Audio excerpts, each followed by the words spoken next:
All right, hello. It's time for Lick of the Week. It's week number 5.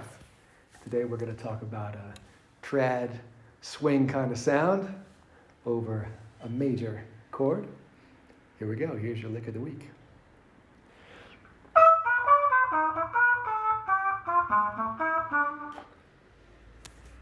I love this lick, but honestly, I don't know where it's from, and I've tried to find out.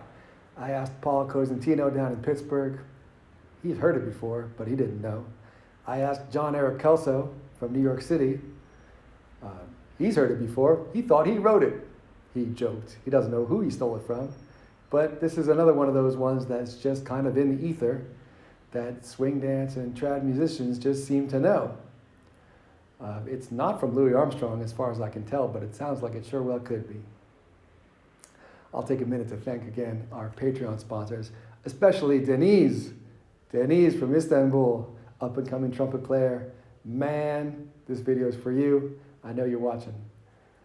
You can be a Patreon sponsor too. You know what to do. Just go to patreon.com/tinpan and sign up for all kinds of wonderful stuff. Now, let's get into the details about what makes this lick interesting, how you can memorize it, how you can learn it in all 12 keys, etc.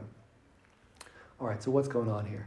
We're in the key of C major, and the first thing that's happening is this really interesting kind of enclosure going 3, 7, 2, 1. So starting well above the target note, a third above, then going to the 7th, then the 9, and the 1. It's kind of like we're like a spider making a web. We're kind of zeroing in on the target note. And also notice that the target note doesn't happen on the strong beat. It happens on the weak beat, which is kind of an interesting motif inside of this lick. From there, we jump down from the root to the minor third. And we get this thing, this minor third, major third, and then a leap up to the major 7, going down stepwise to this 6. So far we have this crazy enclosure. Then the leap down to the minor third, up to the major third, jumping up to the major 7 and the 6.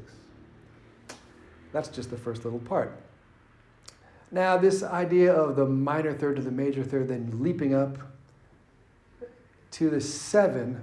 Now the 7 in trad times for a major chord, generally we're looking at major 6 chords. And like the 2 is on the downbeat, the 7 is right on beat 3. And the target note, in my mind anyway, is the 6. And that's again mirroring that the tonic is on the and of 1. This 6 is on the and of 3.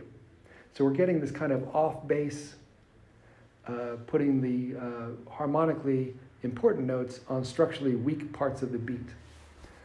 So also we have these big leaps in this phrase. We have that leap down a 6th from the C to the E flat, and then we have that leap up a 5th from the C natural to the B. So it's kind of interesting little ride. Now the beboppers would take that minor 3 to major 3 and then leap up, and they would leap up to a dissonant tone, maybe a flat 9 or a sharp 9. But here in the swing era, it's dissonant, it's the major 7, but it's not that dissonant. It still kind of works in the harmony of the song. It's not the crunchy dissonance. So where are we so far?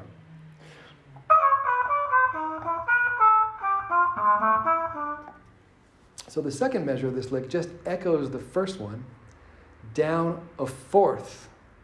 So after we get from that major 7 to the major 6, we start on the 5 now. And as if all of a sudden this lick was in F, it's exactly the same thing, which is to say, if you're thinking about it in F now, it's 9 to the 1, then minor 3, major 3, up to the 7, and then to the 6. But it still works in the key of C just as well. So you have a little pattern here, and that'll help you memorize it. It's just the same idea, down a 4th. Now, where is this useful? Where can you use this lick?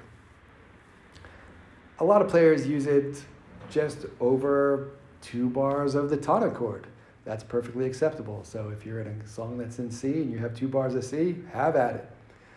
I've also heard it used as a turnaround. So that, if you got a 1-6-2-5, this will work just as well. Again, a turnaround is just kind of going from the tonic back to the tonic. It's just a statement of the tonic with some more articulated chords. And this will work in that context as well. So yeah, I've heard this one hundreds of times, and hopefully you will enjoy playing it, and learn something new and fun about how these phrases are constructed, and the idiom and the language of jazz music. All right, y'all, have a good week.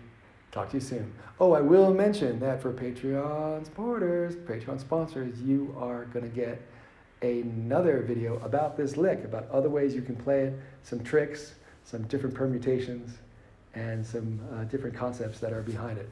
So if you want to tune into that, join us on Patreon to get access to those videos too.